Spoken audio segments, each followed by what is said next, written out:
Welcome sa ating napakasaya at napaka-exciting na event, ang Panatag Pilipinas Campaign Launch. On the average, we have 20 typhoons at madalas dyan destructive, which cause lives and billions worth of destruction in our agriculture and infrastructure. This is a clear warning that we have to catch up in all the aspects of preparations, response, and long-term solutions.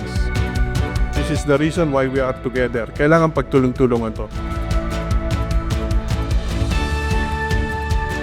Masaya po ako na nagkaroon ng Panatag Pilipinas Movement at salamat din po at kinuha ninyo ako.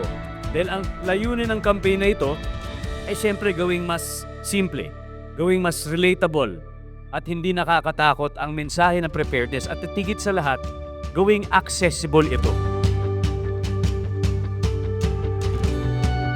And the World Bank is one with our government partners in ensuring that lives are saved and that communities are safeguarded. This is the heart of Panatag Pilipinas. Panatag Pilipinas represents a collective effort to empower every Filipino with the knowledge and tools that they need to protect themselves and their loved ones from the impact of disasters.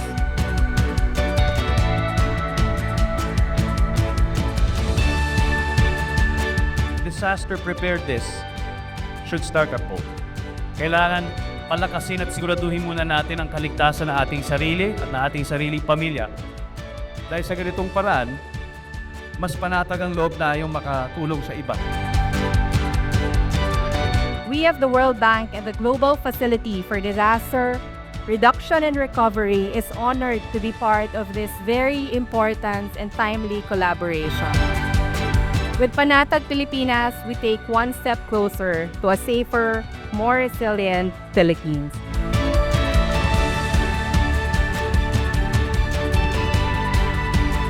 We would like to extend our gratitude to the Global Facility on Disaster Reduction and Recovery and the World Bank for your support to this initiative.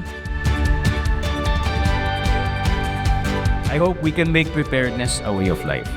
And we start in our homes.